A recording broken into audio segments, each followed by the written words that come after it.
အဲ့တော့ကွန်စားတဲ့ဘလူးကြားကြီးဂီရီလင်းဘလုတ်တောင်မကျင်းနိုင်တော့ဘူးမိတ်ကအဖွေးသားနဲ့ဒေါသမုံတွေထားပြီးနေပါအောင်ကိုမရရအောင်လိုက်ခေါ်ခိုင်းလိုက်တယ်ဟိုမှာဘလူးသုံးတဲ့မိတ်ကဘာမိတ်ကလည်းမသိဘူးဘလူးတောင်သုံးတဲ့ဆိုတော့တော်တော်ကောင်းလို့ဖြစ်မယ်အလိုနဲ့ဘလူးတွေလည်းကြားကြီးစကားနားထောင်တော့ချက်ချင်းကိုနေပါအောင်ကိုပြန်ဖမ်းသွားပြီးကြားကြီးဂီရီကိုစတ်တလိုက်တယ်အဲ့တော့ကြားကြီးလည်းပျော်တယ်တို့ကတ်နေပြီးတော့လို့ပြီးအချိန်ပြောတာပါရောက်ရဲလင်းတို့လိုက်လာမှာဆိုတော့နေရာချက်ချင်းပြောင်းလိုက်တယ်အဲ့တော့စကင်တွေဒပလဲပြောင်းနေရောက်ရဲလင်းလည်းကြားကြီးတို့အရှာမတွေ့တာနဲ့တော်ဆောင်နဲ့တောင်ဆောင်နတ်တွေကိုမေးတာသူတို့ကလည်းမဖြစ်ရဘူးကြားကြီးကိုကြောက်လို့ဆိုတာနဲ့နောက်ဆုံးဖိုက်တာဖိုးဖိုးကြီးကိုမေးမှာနေရာလဲပြောပြတဲ့အပြင်အစွားတွေပါပေးလိုက်သေးတယ်အဲချိန်ကြားကြီးကလည်းနေပါအောင်အရန်ချစ်တော့တာနကားတွေအစိမ်းတွေရောအဝါတွေရောအထက်ထပ်ပိတ်ပြီးသူတို့ချစ်တဲ့ဘလူးဒီလောကမှာမရှိဘူးသူကဘလူးတော့ဘလူးဒါပေမဲ့အချစ်ဘလူးအလက်ဆိုပြီးရိုမန်နဲ့သကုံတင်နေတာနေပါအောင်ကတော့နို့ပဲအဲ့တော့ငနေလေအတုံးပေါက်ကွဲပြီးဘသူမဲလို့မဲရမှာမသိတော့သူဘလူးအမတ်တွေပဲ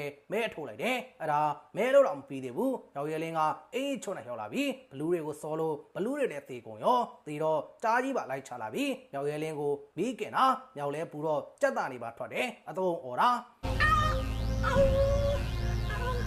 အဲ့တော့မြောက်လဲသူ့ကိုမီးကင်ရမလားဆိုပြီးကြားကြီးတို့တပီလုံးမီးတိတ်ပေးလိုက်တာဝင်းညောင်နေမရှိတော့ကုန်ရောပြီးတော့ယောက်ကမြားတွေနဲ့ပါစော်တာကြားကြီးကိုရံတော်တွေသေးကုန်ရောဟိုမှာနောက်ဆုံးတယောက်ဆိုရိုးမသေးဘူးမြားတော်အတုံးဆုတ်သွားသေးတယ်ဟိုမှာမတ်တရွှေယောက်ျားမျိုးလင်းတဲ့အကြောင်းဆိုတယ်နောက်ဆုံးမြောက်ကကြားကြီးပါမြားနဲ့စော်ထုတ်ပေးလိုက်တော့ကြားကြီးလည်းအချစ်တွက်နဲ့အသက်ပေးရတော့မယ်အဲ့တော့မှနောင်တတွေရပြီကိုရီးယားကားရအထာတွေနဲ့လက်တွေအတင်းလိုက်ဆွဲတာသူညီတော်ညမတော်တွေကလည်းနောက်ဘဝမှာများဆုံးခဲ့ချရှင်